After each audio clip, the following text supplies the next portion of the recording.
कि ट्रम्प का जिक्र बार बार आ रहा है। तो पहले तो दुनिया भर में लड़ाई झगड़े चल रहे थे और सब कुछ हो रहा था जिसका बाजार पे इम्पैक्ट आया, बाजार ने फिर उसे एडजस्ट भी किया। लेकिन अब ट्रम्प साहब ही वो काम खुद कर रहे हैं, कुछ रोज नए धमाके करते रहते हैं। क्या वो भी सेंटिमेंट को बिगाड़ने के लिए बहुत हद तक जिम्मेदार है, या फिर उनकी बातों को उतना ही लिया जा रहा है जितना लेना जरूरी है? मार्केट ऐसी चीजों से ज्यादा मतलब सीरियसली नहीं लेता। नमस्कार विपिन जी, थैंक्स फॉर हैविंग मी।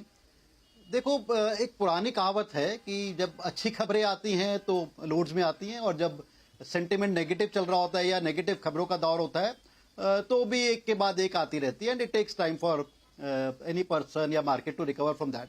तो जो हम देख रहे हैं, I think nothing to take away from FIIs. इस बार डेफिनेटली जो पिछले 6 महीने में हुआ है, हम देख रहे हैं FIIs fund managers they've been relatively they've outsmarted Indian markets, या Indian retail investors, या Indian I would say Indian managers also, if I could use the term. And जिस तरह से consistently हमने देखा कि सितंबर अक्टूबर के बाद consistent selling चल रही है FIs की, और शुरू में ऐसा लग रहा था, शुरू में I think the kind of momentum हमारी मार्केट में था, जो रिटेलर्स में जो मोमेंटम था, वो शायद उस मोमेंटम में बह गए, and we kept on absorbing their selling rather than ये देख के कि हमारी वैल्यूएशन फ्रॉती हो गई हैं।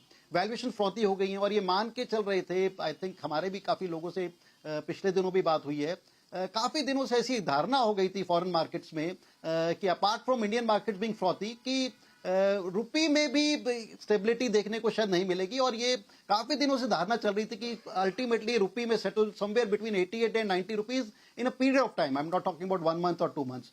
और उस चीज को लेते हुए ये हम देख ही रहे थे कि यूएस मार्केट में ऑन अ स्टेबल बेसिस जो 10 ईयर ट्रेजरी यील्ड चल रही थी या शॉर्ट टर्म यील्ड भी चल रही थी, आराम से वहां पर 6 से 7, 7.5% का एक सेफ रिटर्न मिल रहा था in terms of dollar.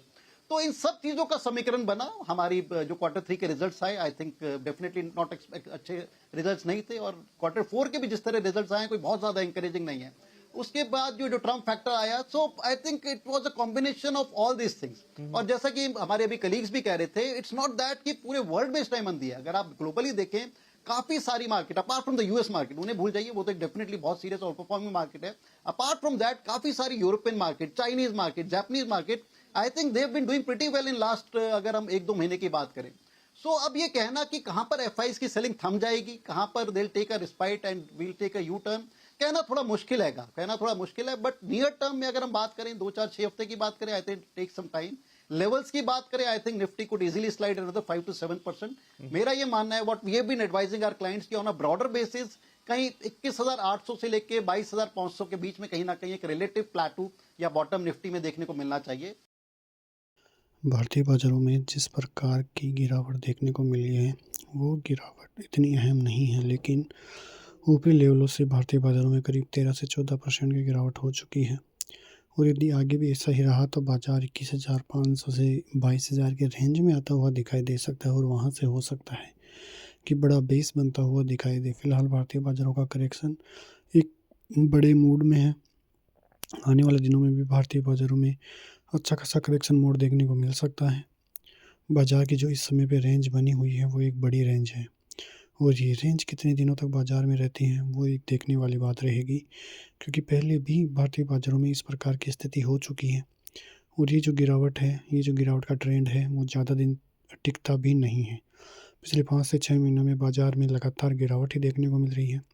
Sensex में तो रिकॉर्ड भी काम होता हुआ दिखाई दिया है कि लगातार 5 महीने बाजार में गिरावट ही देखने को मिली। अब एफआईआईज़ की जब तक सेलिंग नहीं रुकती है, तब तक भारतीय बाजारों का ट्रेंड तो बदलने वाला नहीं है, लेकिन यदि एफआईआईज़ ने एक बार खरीदना चालू किया तो वो भारतीय बाजारों के लिए काफ़ी अहम और किफ़ायती होगा, जो बाजारों को कहाँ तक लेकर जाएगा ये आपको भी नहीं पता है। रिटेल निवेशक बुरा फंसा हुआ है, कई स्टॉक्स में 40, 50, 60% तक की गिरावट वहाँ पे देखने को मिल रही है, और ये गिरावट फिर जो रिटेल निवेशक है उनको डराती है नए निवेश करने के लिए। लेकिन सच्ची बात बताएं तो सबसे बड़ा और सबसे अच्छा मौका भारतीय बाजारों को अब मिलता हुआ दिखाई दिया है। बाजारों में थोड़ी थोड़ी मात्रा में यदि खरीदारी करें तो उनके लिए सबसे अहम संकेत जो है वो मिलते हुए दिखाई देंगे, जो भारतीय बाजारों के लिए और निवेशकों के लिए काफ़ी अच्छा और बेहतरीन मौका देखने को मिलेगा।